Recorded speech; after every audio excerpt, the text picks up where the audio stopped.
Assalamu alaikum. Welcome to new lecture that is linear equations and inequalities. देखिए topic start करने से पहले ना हम इस टाइटल को एक्सप्लेन कर लेते हैं व्हाट इज लीनियर. ठीक है, लीनियर देखिए ये वर्ड लाइन से जनरेट हो रहा है. ठीक है, इट मीन्स ऐसी इक्वालिटीज जो कि किसी लाइन को रिप्रेजेंट कर रही हूँ. ठीक है, अब देखिए इक्वालिटीज वर्ड का मतलब ये है कि इक्वल का साइन मौजूद होगा एंड इन इक्वालिटीज का मतलब ये है नॉट इक्वल. अगर आपके पास नॉट इक्वल की कंडीशन आती है तो बेसिकली उसके लिए सिंबॉलिक नोटेशन में less than equal to, greater than equal to, less than and greater than, मतलब ये सब सिंबल्स आपके पास यूज होंगे. ठीक है, तो अब बेसिकली हम मूव करते हैं इन्हीं लीनियर इक्वालिटीज एंड इनइक्वालिटीज में से जस्ट हम लीनियर इक्वेशंस को डिस्कस करेंगे. ठीक है, तो लीनियर इक्वेशंस कौन सी इक्वेशंस होती हैं? The equations of the form, the equation of the form. और वो फॉर्म किस तरह है? ax plus b equals 0. ठीक है, अगर आपके पास ये इक्वेशन आ रही है ना इन विच x इज वेरिएबल हेयर. ठीक है, x इज वेरिएबल हेयर यहाँ पे हम डिफाइन कर लेते हैं क्योंकि हम जनरल फॉर्म डिफाइन कर रहे हैं. And a b belongs to r. ठीक है, मीन्स a और b जो है वो r से बिलोंग कर रहे हो. r क्या है? रियल नंबर्स हैं. अब जब a और b r से बिलोंग कर रहे हो और x वेरिएबल है तो बेसिकली ये जो इक्वेशन हमने लिखी है ax प्लस b वो ax प्लस बी इक्वल 0 वो लीनियर इक्वेशन है. ठीक है, बेसिकली यहीं से हम एक और रिजल्ट भी लिख लेते हैं कि जब भी हम कोई लीनियर इक्वेशन लेते हैं ना उसमें a को 0 नहीं होना चाहिए. a का मतलब क्या है? ये जो x का कोफिशिएंट है. ठीक है, साथ ही हम लिख लेते हैं कि ये a हमने किसको डिफाइन किया है? That is basically coefficient of x here. तो x का कोफिशिएंट 0 नहीं होना चाहिए. अगर ये 0 हो जाता है तो आप यहाँ से देख सकते हैं 0 into x plus b equals 0. तो यहाँ से अगर ये दोनों इस फॉर्म में गिवन हो 0 into x is 0, 0 plus b equals to 0, तो b 0 के इक्वल आएगा. अब b एक रियल नंबर है और वो 0 के इक्वल पॉसिबल नहीं है क्योंकि वो नॉन जीरो है. अगर वो नॉन जीरो है तो वो इसके इक्वल नहीं हो सकता. ठीक है, तो मतलब यहाँ से ये कंडीशन याद रखिएगा बेसिकली लीनियर इक्वेशंस के लिए. The equations of the form ax plus b equals 0 in which a should not equal to 0 are called linear equation. अब हम ऐसा करते हैं कि कुछ इक्वेशंस यहाँ पे डिस्कस कर लेते हैं जो कि लीनियर हैं.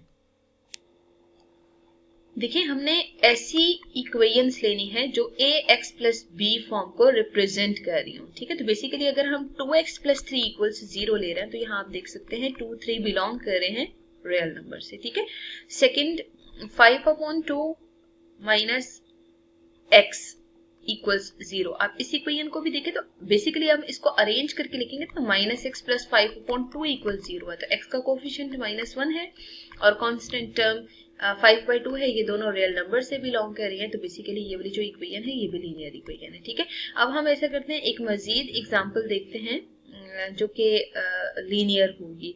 जैसे देखें 1/3x प्लस 2/5 इक्वल्स 0. आप देख सकते हैं x का कोफिशिएंट एंड ये जो कांस्टेंट टर्म है 1/3 एंड 2/5 ये दोनों रियल नंबर से बिलोंग कर रहे हैं. तो बेसिकली ये भी लीनियर इक्वेशन को रिप्रेजेंट कर रहे हैं. ठीक है, अब हम देख लेते हैं कि कौन सी इक्वेशंस ऐसी हैं जो कि रियल साइड पे अगर देखा जाए तो वो लीनियर नहीं है. जैसे देखिए ax square plus bx plus c equals 0 वाली फॉर्म हो. जैसे यहाँ हमने लिखा हो 2x plus 3x square plus 9 equal 0. अब आप यहाँ पे देख सकते हैं ये इक्वेशन लीनियर नहीं है बिकॉज x की जो पावर है ना यहाँ पे 2 आ रही है. ठीक है, तो बेसिकली ऐसी इक्वेशन जिसमें x की पावर 1 हो और वो ax प्लस b की फॉर्म में रिप्रेजेंट की गई हो तो उसे हम हमेशा लीनियर इक्वेशन कहते हैं.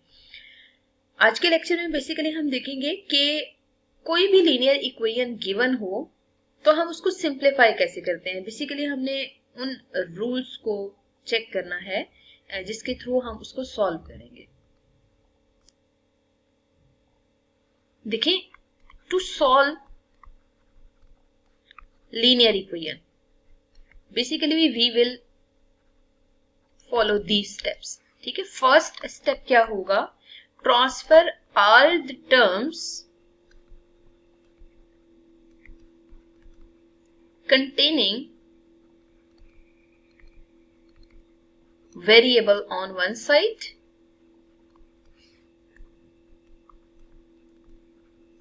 and constants on other side। ठीक है, अब देखिए सेकंड स्टेप हमने क्या फॉलो करना है, सिंप्लीफाई